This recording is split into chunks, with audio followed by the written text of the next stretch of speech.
ಎಲ್ಲರಿಗೂ ನಮಸ್ಕಾರ ಸ್ನೇಹಿತರೆ. ಭಾರತ ಮತ್ತು ನ್ಯೂಜಿಲೆಂಡ್ ಎರಡನೇ ಓಡಿಐ ಪಂದ್ಯದಲ್ಲಿ ನ್ಯೂಜಿಲೆಂಡ್ ತಂಡ ಭರ್ಜರಿಯಾಗಿ ಪ್ರದರ್ಶನ ಕೊಟ್ಟು ಎರಡನೇ ಪಂದ್ಯ ಆದ್ರೆ ಗೆದ್ದಿದೆ. ಇನ್ನು ಈ ಗೆಲುವಿಗೆ ಕಾರಣ ಯಾರಂತಂದ್ರೆ ಅದು ಡ್ಯಾರೆಲ್ ಮಿಚ್ಚೆಲ್ ಅಂತಾನೆ ಹೇಳ್ಬೋದು. ಇನ್ನು ಈ ಪಂದ್ಯದಲ್ಲಿ ಪಂದ್ಯ ಶ್ರೇಷ್ಠ ಪ್ರಶಸ್ತಿ ಕೂಡ ಅವರಿಗೆ ಆದ್ರೆ ಸಿಗುತ್ತೆ. ಇನ್ನು ಈ ಪಂದ್ಯ ಗೆದ್ದ ಬಳಿಕ ಮಾತನಾಡಿದಂತ ಡ್ಯಾರೆಲ್ ಮಿಚ್ಚೆಲ್ ಅವರು ಏನೆಲ್ಲ ಮಾತನಾಡಿದ್ದಾರೆ ನಮ್ಮ ಭಾರತದ ಬಗ್ಗೆ ಮತ್ತು ಎಸ್ಪೆಷಲಿ ಹೇಳ್ಬೇಕಂತಂದ್ರೆ ಕನ್ನಡಿಗ KL ರಾಹುಲ್ ಬಗ್ಗೆನೂ ಕೂಡ ಮಾತಾಡಿದ್ದಾರೆ. ಅಷ್ಟಕ್ಕೂ ಡ್ಯಾರೆಲ್ ಮಿಚ್ಚೆಲ್ ಹೇಳಿದ್ದೇನಂತ ತಿಳ್ಕೊಂಬರೋಣ ಬನ್ನಿ. ಅದಕ್ಕಿಂತ ಮುಂಚೆ ಚಾನಲ್ಗೆ ಸಬ್ಸ್ಕ್ರೈಬ್ ಮಾಡ್ಕೊಳ್ಳೋದು ಹಾಗೆ ನೋಡ್ತೀರಾ, ಸಬ್ಸ್ಕ್ರೈಬ್ ಮಾಡ್ಕೊಂಡು ಬೆಲ್ ಐಕನ್ ಅನ್ನ ಆಲ್ ಇಟ್ಕೊಳ್ಳಿ. ಹಾಗೆ ಮರಿದೆ ವಿಡಿಯೋಗೊಂದು ಲೈಕ್ ಕೊಡೋದನ್ನ ಕೂಡ ಮರಿಬೇಡಿ. ಇನ್ನು ಭಾರತ ಮತ್ತು ನ್ಯೂಜಿಲೆಂಡ್ ನಡುವಿನ ಎರಡನೇ ಓಡಿಐ ಪಂದ್ಯ ರಾಜ್ಕೋಟ್ನ ನಿರಂಜನ್ ಶಾ ಸ್ಟೇಡಿಯಂನಲ್ಲಿ ಆದ್ರೆ ನಡೆಯಿತು. ಇನ್ನು ಈ ಪಂದ್ಯದಲ್ಲಿ ಟಾಸ್ ಗೆದ್ದಂತ ನ್ಯೂಜಿಲೆಂಡ್ ತಂಡ ಬೌಲಿಂಗ್ ಆದ್ರೆ ತಗೊಳ್ತಾರೆ. ಅದರಂತ ಬ್ಯಾಟಿಂಗ್ ಮಾಡಿದಂತ ನಮ್ಮ ಟೀಮ್ ಇಂಡಿಯಾ ಬಂದ್ಬಿಟ್ಟು 284 ರನ್ ಆದ್ರೆ ಹೊಡಿತಾರೆ ಅಂತ ಹೇಳ್ಬೋದು ಮೊದಲನೇ ಇನ್ನಿಂಗ್ಸ್ ನಲ್ಲಿ.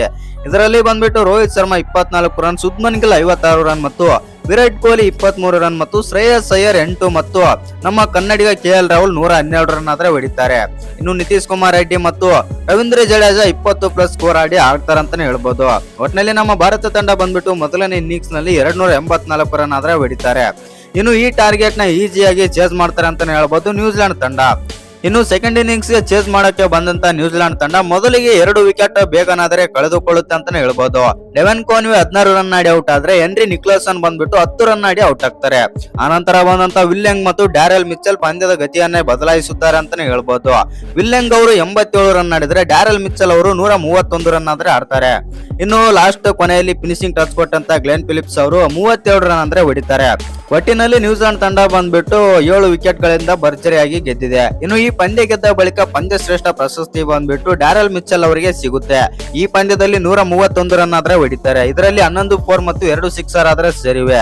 ಇನ್ನು ಡ್ಯಾರೆಲ್ ಮಿಚ್ಚೆಲ್ ಅವರು ಪಂದ್ಯ ಶ್ರೇಷ್ಠ ಪ್ರಶಸ್ತಿ ಪಡೆದುಕೊಳ್ಳುವಾಗ ಏನೆಲ್ಲ ಮಾತನಾಡಿದಾರೆ ಅಂತ ನೋಡೋದಾಯ್ತು ಅಂತಂದ್ರೆ, ಹೌದು, ಈ ಪಂದ್ಯ ಗೆಲ್ಲೋದು ತುಂಬಾನೇ ಇಂಪಾರ್ಟೆಂಟ್ ಆಗಿತ್ತು ಮತ್ತು ನಾನು ಭಾರತದ ಪಿಚ್ ಗಳಲ್ಲಿ ಆಡಲು ತುಂಬಾನೇ ಇಷ್ಟಪಡುತ್ತೇನೆ.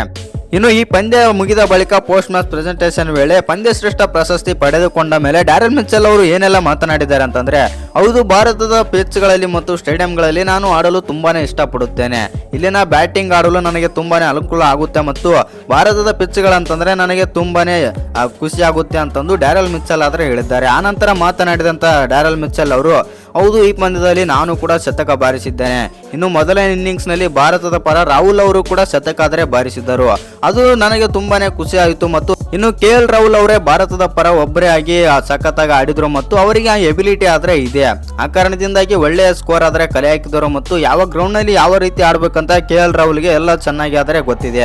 ಇನ್ನು ಒಂದು ಏನಪ್ಪಾ ಅಂತಂದ್ರೆ, ನಾನು ಮತ್ತು KL ರಾಹುಲ್ ಇಬ್ಬರು ಕೂಡ ಒಂದೇ ದಿನ ಸೆಂಚುರಿ ಆದ್ರೆ ಹೊಡೆದಿದ್ದೇವೆ. ಅದು ನನಗೆ ತುಂಬಾನೇ ಖುಷಿ ಆಯಿತು.